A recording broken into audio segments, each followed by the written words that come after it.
Hey, what's up guys? Teacher Paul over here, and today we are reacting to a suggestion by a moderator here on the channel called Professor J. Moriarty. I don't know if I'm saying that right, but he requested this. Yash Bisham requested this. Shreyash Kaluri requested this, and other people in the YouTube comment section requested this. This is Sahebs Who Never Left. This is a full documentary.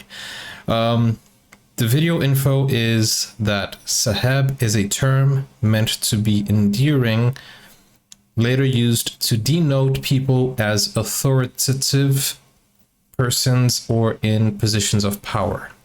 Okay, this official video, the original video, is in the description. It's by the channel called Partition, and hey, let's check it out. Guys, if you're new to the channel, don't forget to like and subscribe. I think I have said everything I needed to say. If you guys want to watch my full movie reactions, this is how you do it. Do you want to watch our full movie reactions? Just click on join and become a Savage member today. You'll get full access to our reaction library. No ads, no cuts, no interruptions. Get the full experience now. Hey, thank you for your support. Family Man episode 1 season 1, sorry, episode 2 season 1 is available now as well if you want to check that out. Okay, let's take a look at this. History of Subversion of India. 1970 का दशक। Soviet संघ के एक professional propagandist Yuri बेज़मेनोव ने USSR से defect करके America में शरण ली। केजीबी ने पूरी दुनिया में कम्युनिस्ट आइडियोलॉजी फैलाने के लिए जो भयावह तरीके इजाद किए थे, बेज़मेनोव ने वो सभी राज दुनिया के सामने खोले। उस प्रोसेस का नाम था आइडियोलॉजिकल सबवर्शन।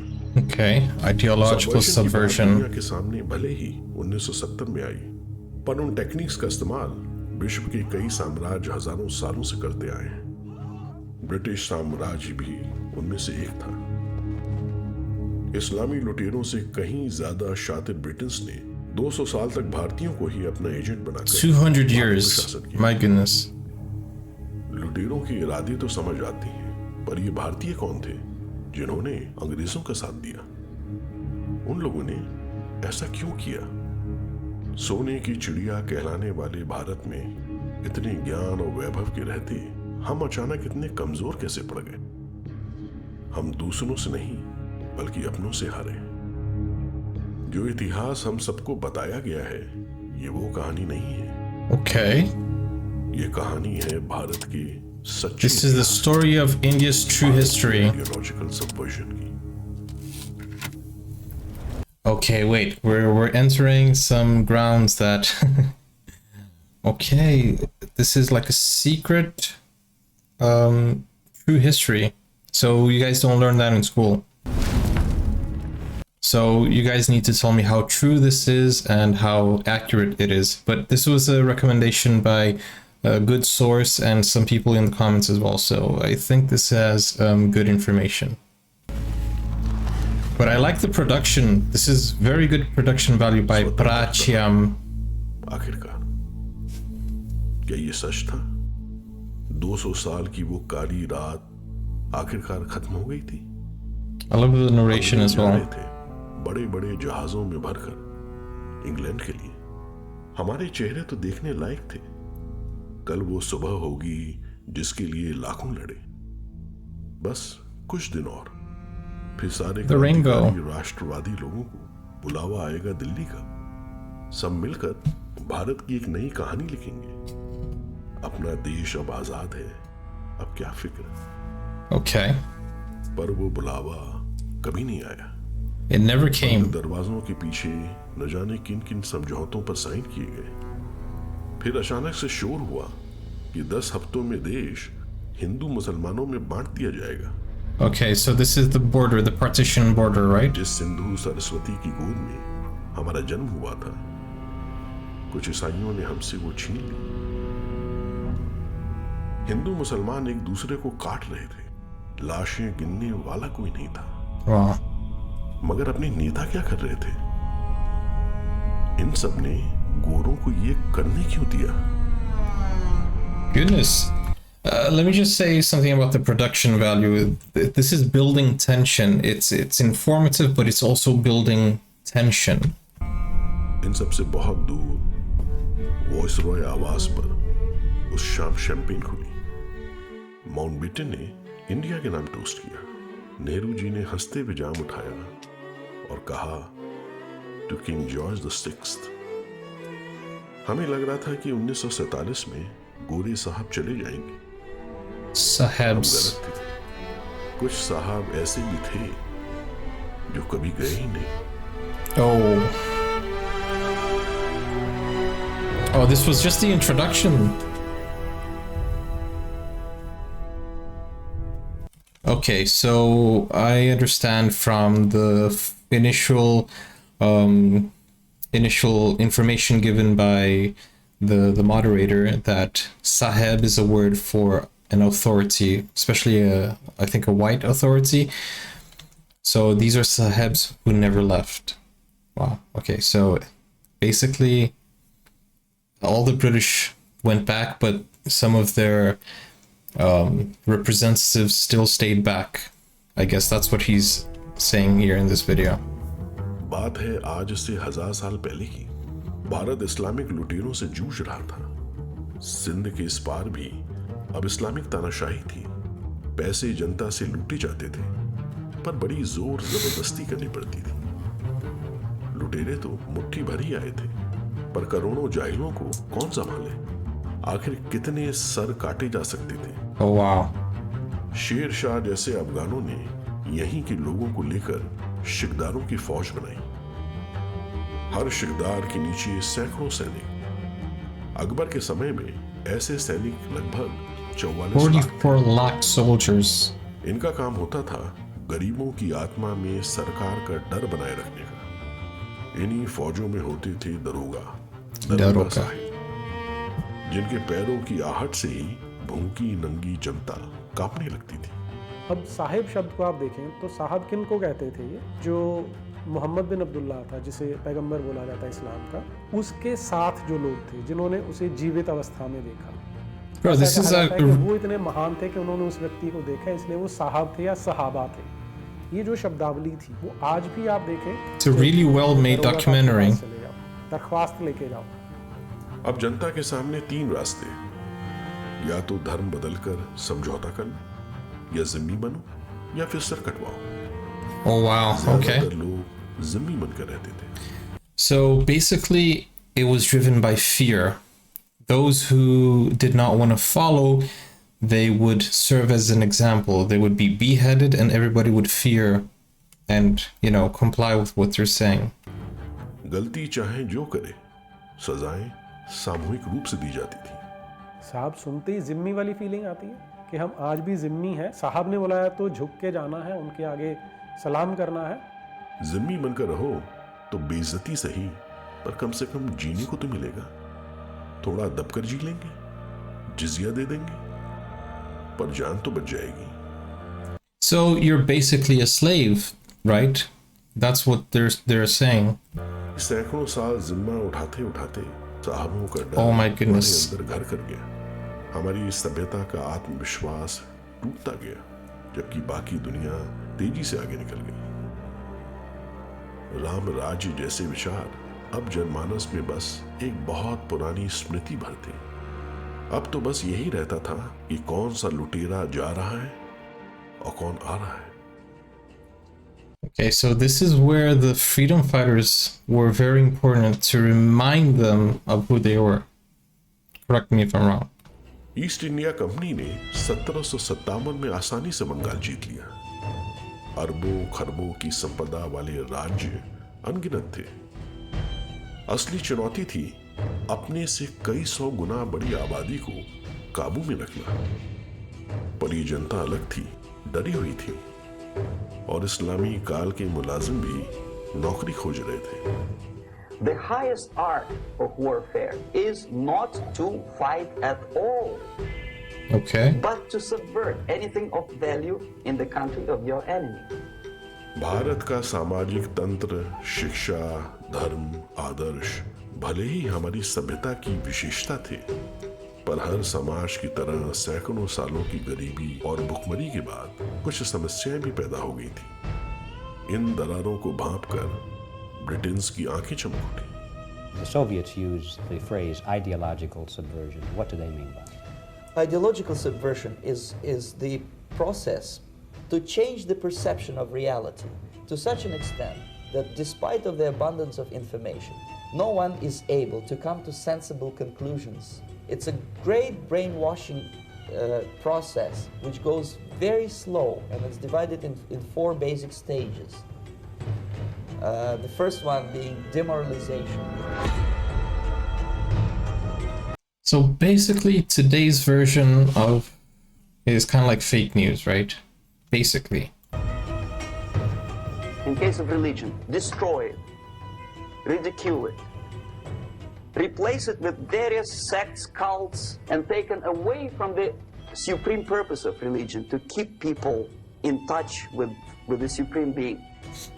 भारत के समाज की सबसे गहरी जड़ थी हिंदू धर्म। इस सबवर्जन प्रोजेक्ट में कंपनी के ऑफिसर्स ने देश के कोने कोने से क्राइम्स और स्थानीय कुरीतियों को खोजकर समूचे भारत में स्वीकृत हिंदू कुरीतियों के रूप में कंपाइल करना शुरू किया। पुराना हिस्टोरिकल डॉक्यूमेंट में होता है वो है मेगास्थनीज का लिखा हुआ, जिसे इंडिका कहते हैं। आज से 2300 वर्ष पहले लिखा था। उसमें वो बताते हैं कि यहाँ पर कैटेगराइजेशन है समाज की, और जो सबसे ज़्यादा रिस्पेक्टेड है वो यहाँ के ब्राह्मण हैं, जिन्हें वो सोफिस्ट लिखते हैं। लेकिन वो साथ में एक बात बड़ी स्पष्ट लिखते हैं कि इस समाज में कोई भी चाहे तो ब्राह्मण बन सकता है, क्योंकि ब्राह्मण का जो जीवन है वो सबसे कठिन है। इस्लामी लुटेरों के काफी दुश्मन हिंदू अब ईसाई अंग्रेजों के हत्थे चढ़ गए।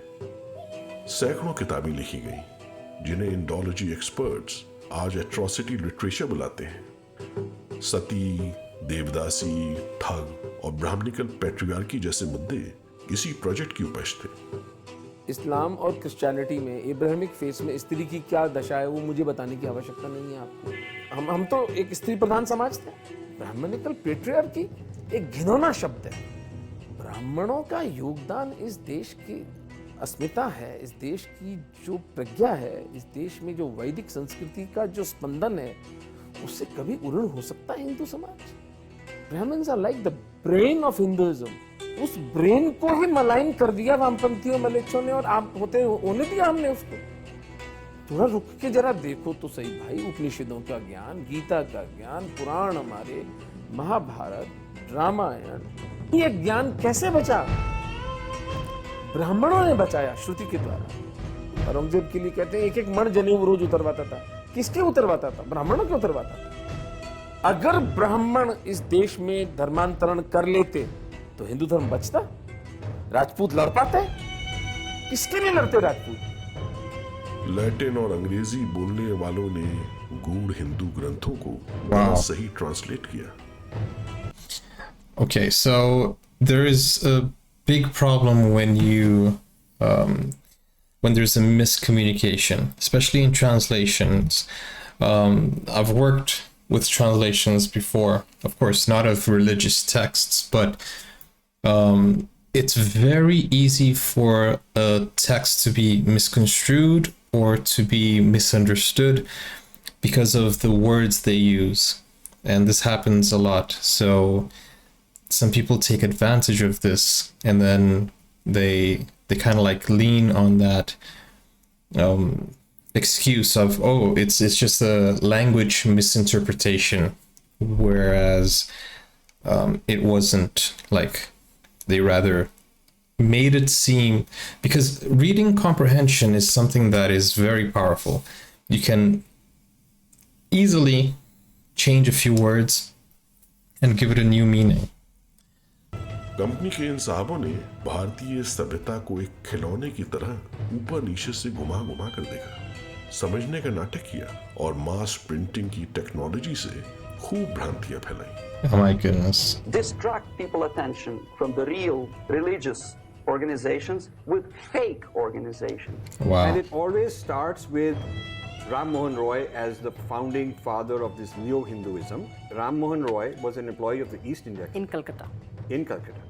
The allegation is that he started Hinduism with his own hodgepodge, what we call khichdi, a mixture.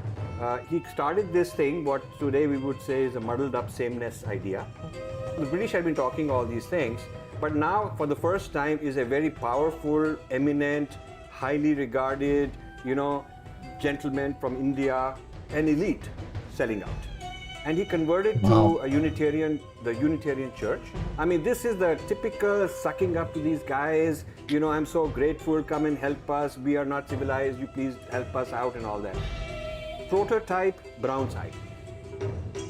It's all a big ploy to...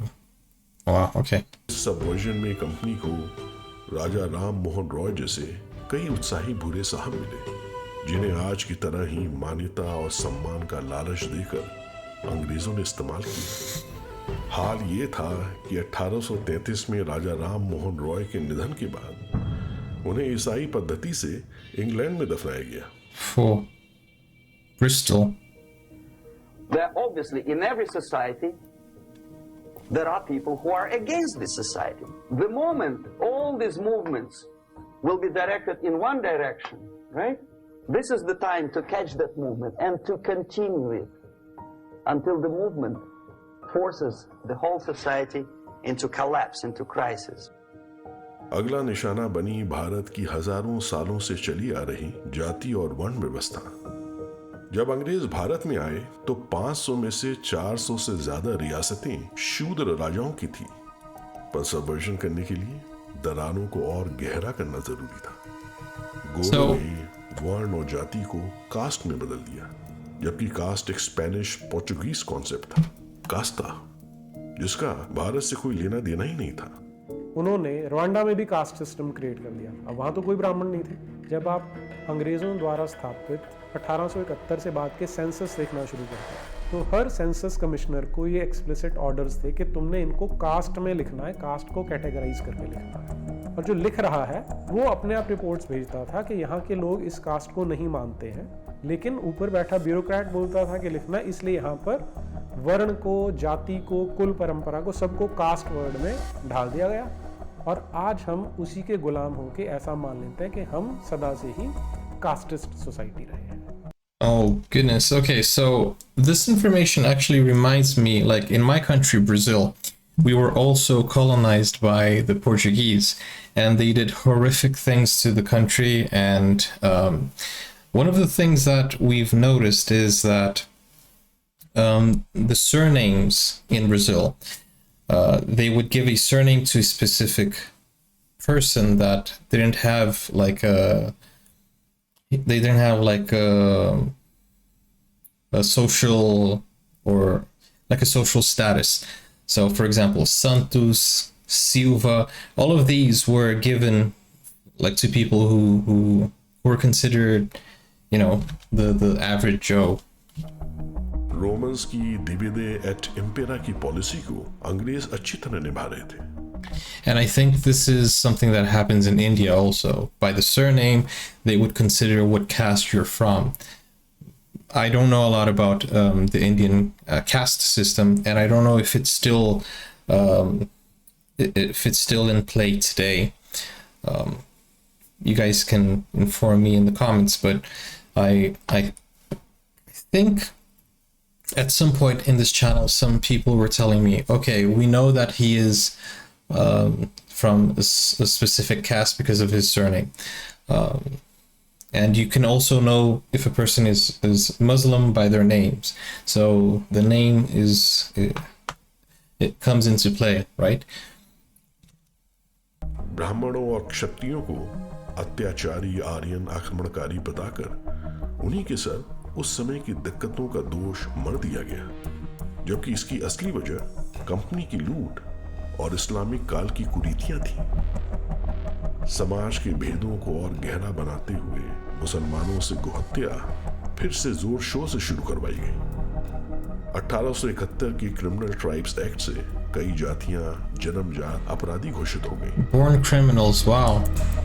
How can somebody be born a criminal? से घटते संसाधनों के बीच भारत का प्राचीन सामाजिक ढांचा ढहने लगा। So everything that we're seeing here is part of the divide and conquer strategy, right? Education. Distract them from learning something which is constructive, pragmatic, efficient. Take away the initiative from people. Take away the responsibility from naturally established links between individuals, group of individuals, and society at large, and replace them with artificially, bureaucratically controlled bodies.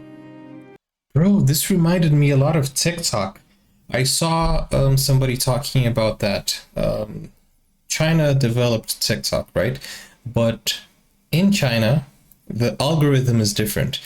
They push educational videos, they push a lot of science experiments and things that will help the youths, you know, learn and develop. While for the American public or the rest of the world, they would push an algorithm where you would just have entertainment, you know, women dancing, and everything that can shift you away from being properly educated. So wow. I think some social media apps are being used as a war strategy, because what we see nowadays is that some countries are being less and less educated, and you know that affects the whole economic and defensive. And you know, nowadays nobody wants to go to the army in Western countries. Nobody wants to you know, there are a lot of different things. Nobody wants, of course many people do, but most of the people don't want to be doctors anymore, or don't want to work in the fields, and they don't want to do the hard work, or they don't want to, you know, get out there. Oh my goodness, this is very eye-opening actually. William Bentinck ने 1835 में English education act लाकर भारतीय शिक्षा और गुरु शिष्य परंपरा का अंत भी शुरू कर दिया। मैकॉले के चलते भारत के लोगों को अब यॉर्कशायर की झुग्गी झोपड़ी वाली शिक्षा लेनी थी।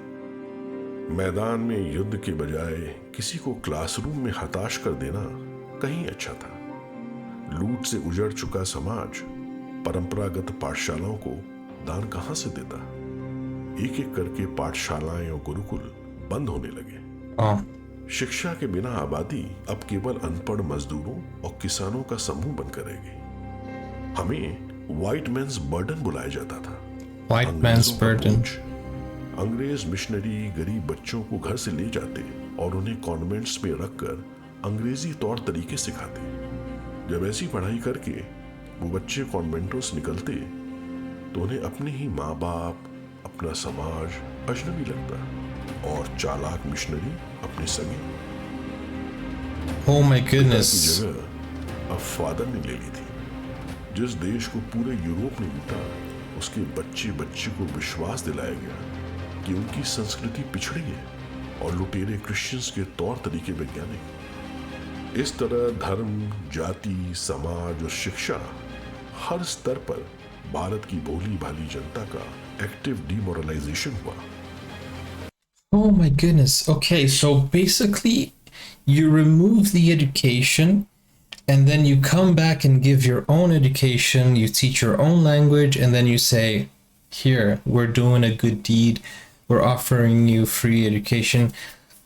Bro, that is so evil if that's the right word. The next stage is destabilization. Dropouts or half-baked intellectuals are now occupying the positions of power in the government, civil service, business, mass media, educational system. You are stuck with them. You cannot get rid of them. They are programmed to think and react to certain stimuli in a certain pattern. संपन्न परिवारों के बच्चे अब पढ़ने लिखने England जाते, barrister और civil servant बनते। वापस आने पर इन भूरे साहबों के दिल में पिछड़ी जनता के लिए कोई सहानुभूति नहीं बची रहती थी। बल्कि अब तो इन्हें डर लगता था कि ब्लडी विलेजर्स मालिकों को कहीं ज्यादा गुस्सा न दिला दें। Oh my goodness. Okay, so they go to the other country, which is England in this case, and then they come back with their English mentality. Oh wow, bro, this is impression चौपट हो जाएगा। You cannot change their mind, even if you expose them to authentic information, even if you prove that white is white and black is black, you still cannot change the basic perception and the logic of behavior. British Because it's by this point it's rooted in their system. राज खुश था। राज के संरक्षण में राजे रजवाड़े भी अय्याशी कर रहे थे। वह सबसे खुश थे भूरे साहब। मालिकों ने ब्लैक डॉग्स को रूल करने का पावर अब उनको जो दे दिया था। जिन एलिट्स ने खुद को प्रूव किया, उन्हें गोरों ने जागीरें, तमगे और सम्मान दिया। किसी को राय बहादुर, किसी को खान बहादुर, तो किसी को नाइटहुड। गांवों में बेलख रही जनता की कौन सुन ले। इंडिया और भारत दो अलग सोच बन गए। इसी सदी में भारत के क्लास डिवाइड की लकीरें हमेशा हमेशा के लिए खिंच गई। आम जनता ने भी अब आस छोड़ दी थी। ब्रिटिश साम्राज्य का सूर्य अब कभी भी अस्त होता नहीं दिख रहा था। 1947 तक ब्रिटिश राज के एडमिनिस्ट्रेशन का मेन इंजन था इंपीरियल लेजिस्लेटिव काउंसिल। इस काउंसिल में इंडियंस को अनौपचारिक मेंबर्स के रूप में चुना जाता था। देश के सबसे बड़े भूरे साहब, जमींदार, राजकुमार, वकील, मजिस्ट्रेट और व्यापारी इसका हिस्सा बनते थे। Rajkumar, does Rajkumar mean prince? जाहिर सी बात है, ये वही लोग होते थे जिनकी वफादारी पर क्राउन को पूरा विश्वास था। We think that subverter is a person who is going to blow up our beautiful bridges. No.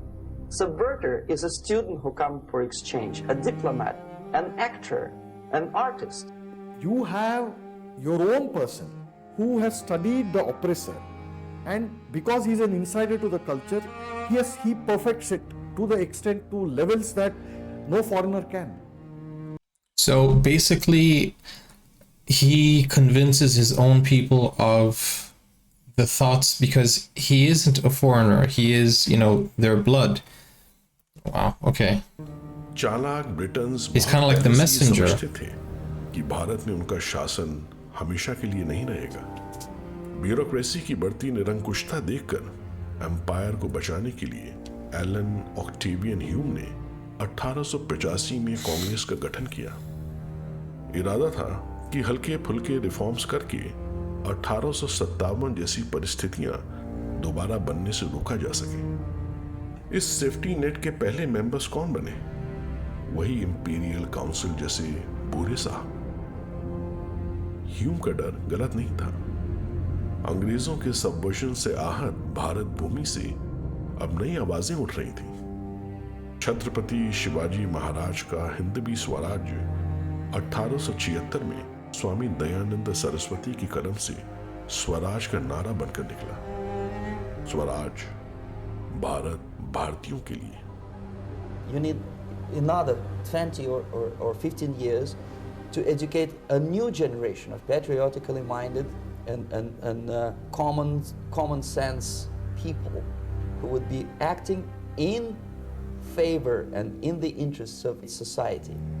ये आग अंदर ही अंदर पूरे देश में फैल रही थी। बाल गंगाधर तिलक, श्री अरविंदो, बिपिन चंद्र पाल जैसे दार्शनिक उभरे। राष्ट्रवादी विद्वानों के स्वदेशी शोध को पढ़कर नई पीढ़ियां डिमोरलाइजेशन से इम्यून होने लगी। That's good. भविष्य के महान क्रांतिकारी इसी विचारधारा के प्रभाव में बड़े हुए।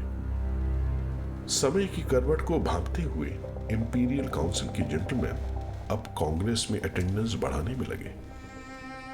आलिशान बंगलों और तबकों के महान बलिदान का प्रचार करके अब भूरे साहब कुर्ता पैजामा पहनकर स्वतंत्रता सेनानी बन गए।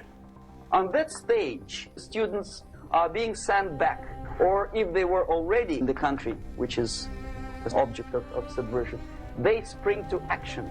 The sleepers go up. एक भयानक तूफान उमड़ रहा था। आजादी की लड़ाई में उग्र देशभक्त क्रांतिकारियों के साथ इंपीरियल काउंसिल के भूरे साहब भी घुल मिल गए। Guys, watching this, I keep thinking of my own country as well. I think the same thing happened to Brazil. Not as deep or not as strong as it happened to India, but I think every country that has been colonized, they had the same European strategies to overcome a country. Because, I mean, come on, how can you overcome a country as big as Brazil, a country as big as India? This is what they did. अंग्रेजों के लिए भी ये अच्छी खबर थी. They slept for 15 to 20 years. Now they become leaders of groups, preachers, public figures. They actively include themselves in the political process. इनमें सबसे आगे था इलाहाबाद का अत्यंत धनी और प्रभावशाली नेहरू परिवार और उसके संरक्षक मोतीलाल नेहरू. अंग्रेजियत नेहरू परिवार के खून में थी. 1911 के दिल्ली दरबार में वीआईपी ट्रीटमेंट हो, चाहे सिविल लाइंस की आलीशान पार्टियां, अंग्रेजों ने कभी मोतीलाल को उनके भूरेपन का एहसास नहीं होने दिया. मोतीलाल का नाम किताबों और फिल्मों में महान स्वतंत्रता सेनानी के तौर पर मिलता है, पर ऐसी कौन सी स्वतंत्रता के लिए वो लड़ रहे थे कि अंग्रेजों कितने चाहते थे. प्रसिद्ध बैरिस्टर मोतीलाल शायद ही कभी किसी क्रांतिकारी का मुकदमा लड़ने के लिए खड़े हुए. राम प्रसाद बिस्मिल और अशफाकुल्ला काकोरी कांड में फांसी की सजा मोतीलाल के रिश्तेदार और मित्र जगत नारायण मुल्ला ने दिलवाई. मोतीलाल जी बेटे के कैरियर से ज्यादा चिंतित थे. बेटे की पढ़ाई खत्म होने के पहले ही मोतीलाल ने बड़ी सफाई से खुद को कांग्रेस का किंग मेकर बना लिया. भारतीय जनमानस के सबवर्जन में अनजाने ही सही, लेकिन मोहनदास करमचंद गांधी की भूमिका को नकारा नहीं जा सकता. Among the lot of freedom fighters who fought for India's independence, Gandhi was identified as the least threatening. Okay, so he turned the entire direction of the freedom struggle. Plus, he had a mass following. At all strata of the society, you have to give it to him. He had a mass following which no other leader had. अगर किसी ने गांधी का हिंद स्वराज पढ़ा हो तो वो ऐसी अजीब सी किताब है कि वो उसमें खुद से सवाल पूछे जा रहे हैं, खुद से उसके उत्तर दिए जा रहे हैं.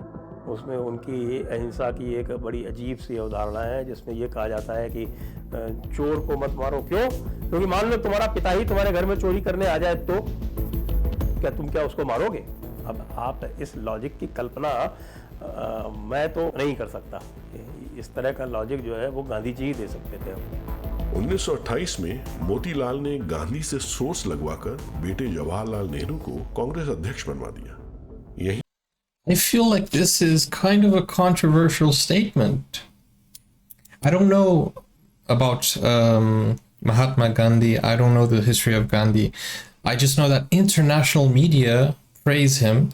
I don't know how he is perceived in India, but this is news to me. What do you guys think? I have no idea. I have no idea.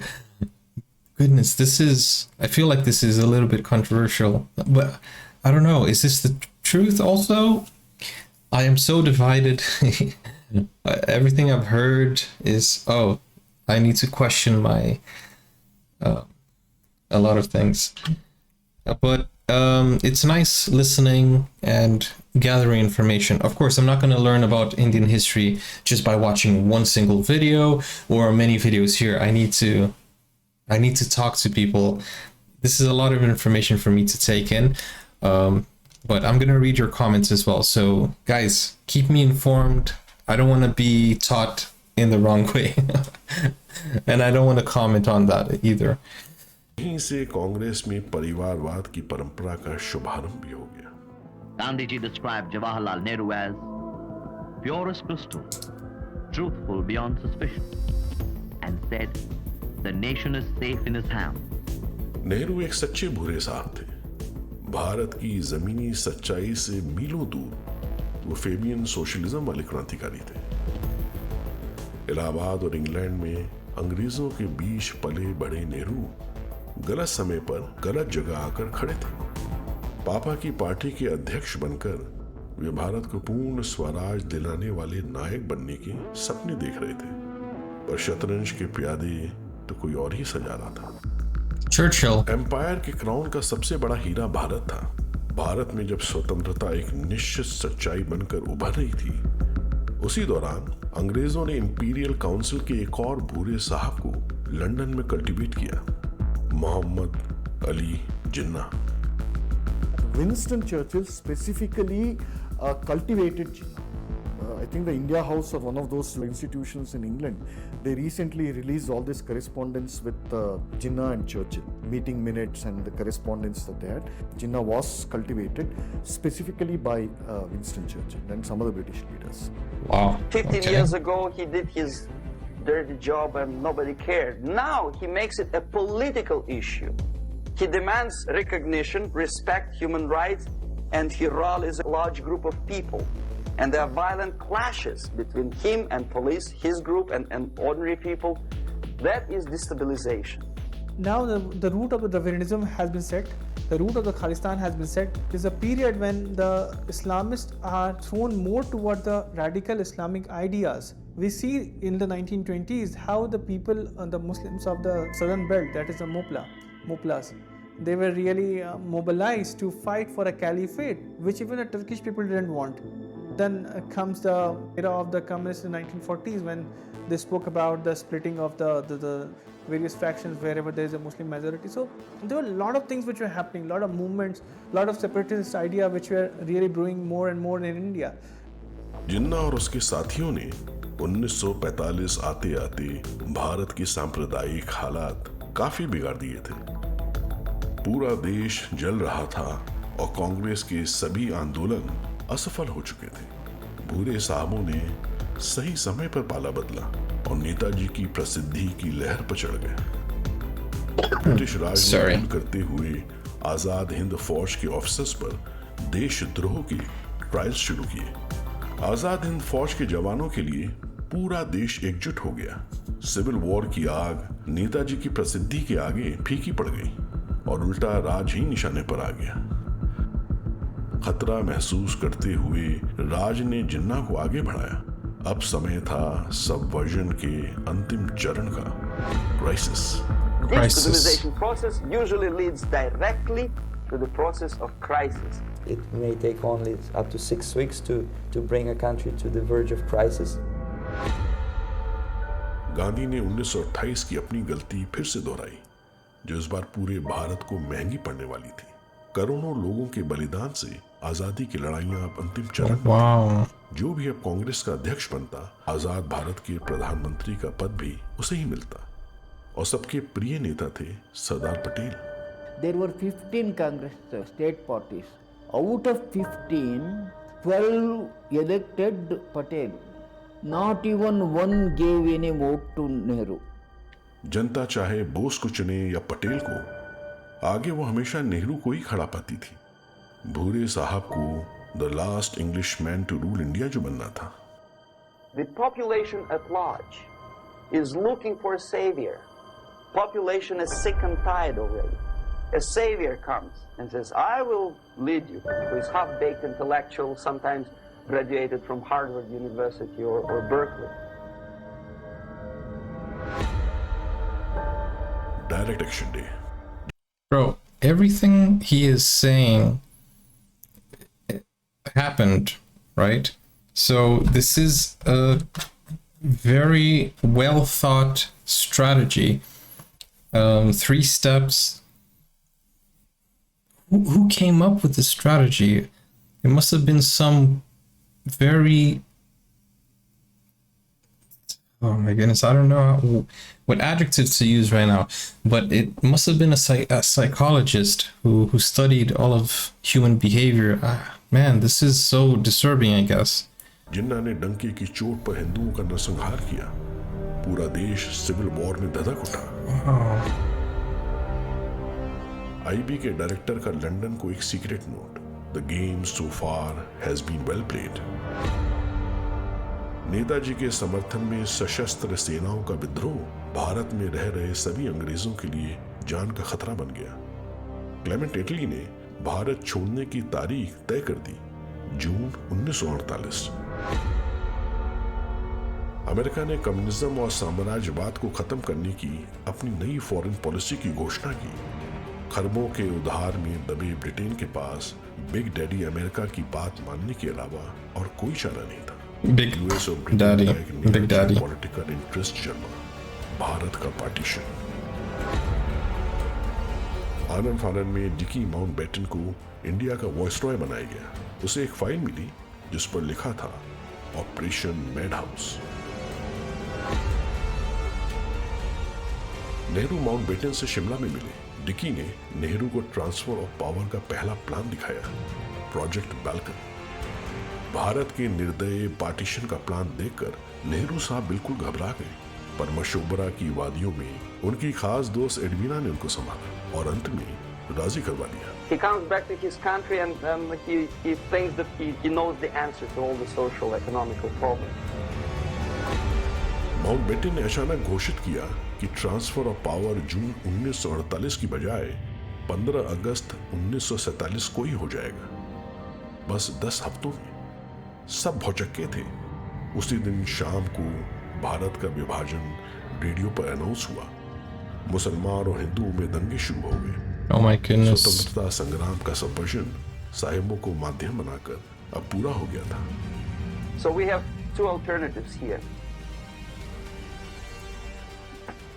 Civil war and invasion. Oh my goodness. Civil war शुरू होने के कुछ घंटे पहले Lord Mountbatten ने champagne खोली और India के नाम टोस्ट किया। नेहरू साहब ने जाम उठाया और कहा to king George the sixth. The time bomb is ticking. With every second, the disaster is coming closer and closer. आधी रात को अचानक से दिल्ली में ढोल ताशों का शोर हुआ। घर में खुशी से उछल रही अपनी बेटी को देख वॉइसरॉय के एडवाइजर वीपी मेनन ने आह भरते हुए कहा, हम सबके सबसे डरावने सपने तो अब सच होने वाले हैं। Whoa, guys. India in 1947, well, before India India has a tough history. I'm going to tell you that. It has a very, very tough history, very painful history. I'm sorry you guys went through that. Wow. It kind of feels like nowadays things are much, much better. India is one of the biggest emerging countries. We are in the BRICS together: Brazil, Russia, India, South Africa, and China. So I hope and I wish that India has a great, great future as one of the most powerful nations, along with Brazil. Brazil and India together. That's what I wish.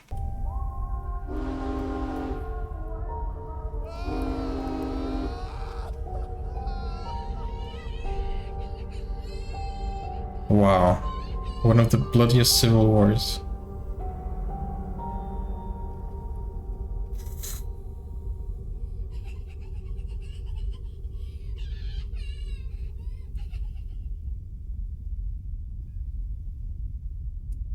Wow, there's a part 2, the aftermath.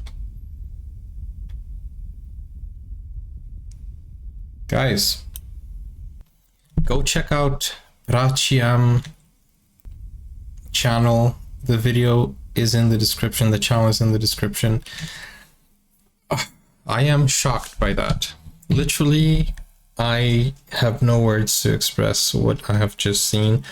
Of course, I had no idea. Guys, the truth is that outside India, I don't think any country studies about India. Not even the UK, not even Britain teaches about. I don't think so. I didn't study here in the UK growing up. In fact, I grew up in Africa. You guys know that. So I studied African history. I don't know 100% of my own history of Brazil because I never studied in Brazil. So I know more about African history than anything else. But wow, very painful, very